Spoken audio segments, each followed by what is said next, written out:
Alright, magandang araw mga ka-tracker. Welcome sa panibagong episode ng Tracker Moto YouTube channel.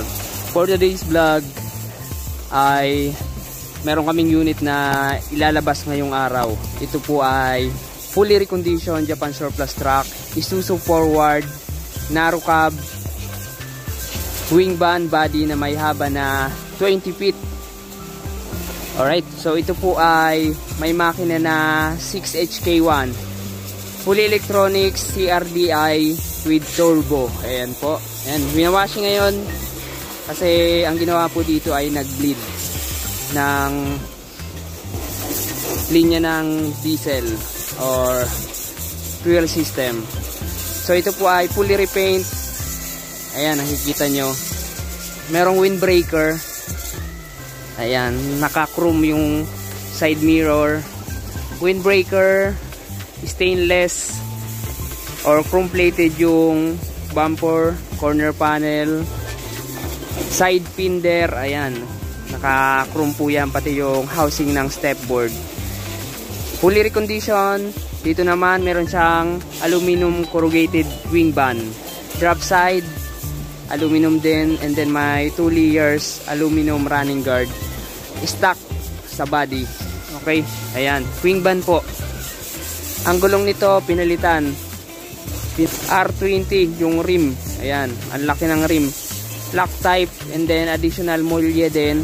Ayan, makapal po yung molye.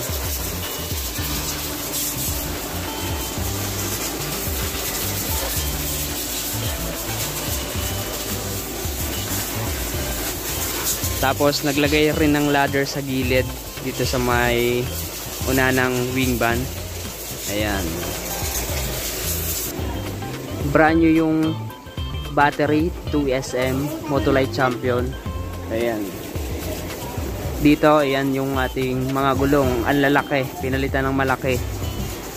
Tapos additional molye rin dito sa likod.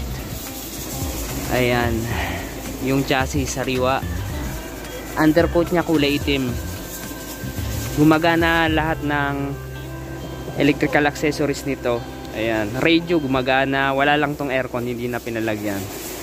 Pro Hope yung bodybuilder, surplus Japan. Ayan, may plaka na nakarehistro. So ayan po yung itsura. Alright mga ka-tracker, ito yung loob ng wing band, ipakita ko sa inyo.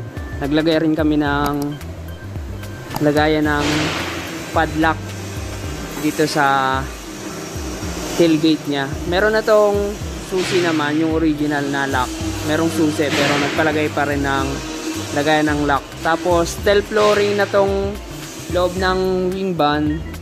Yung flooring nya, in-steel flooring namin. Tapos naglagay rin kami ng panel dito sa gilid ng GI sheet.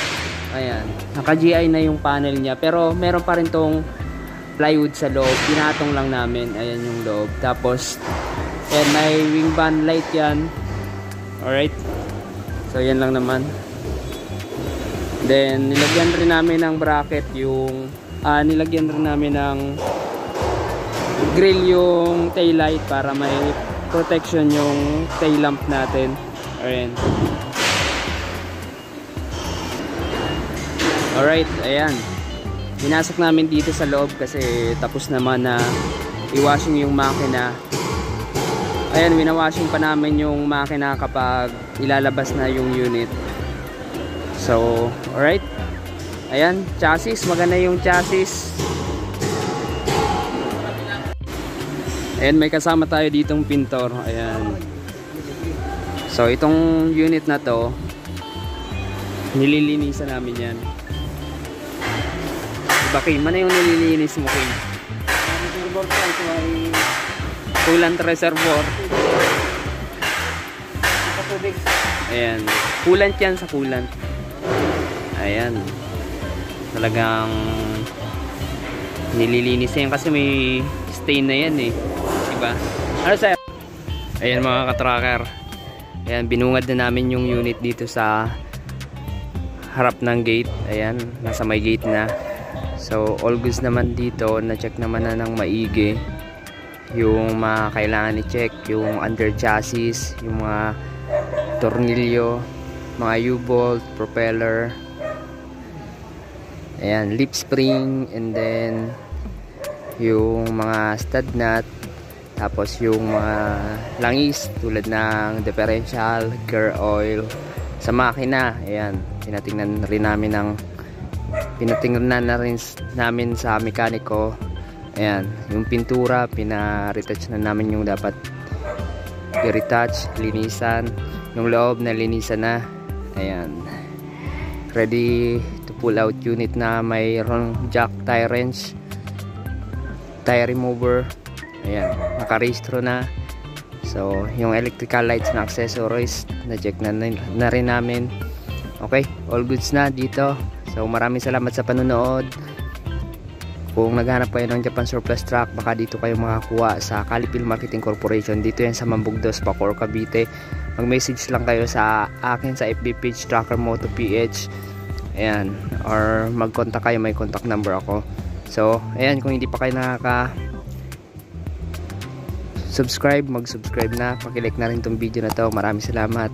God bless. Bye-bye. Trucker Moto. Saturday Night Car Trucker. Subscribe.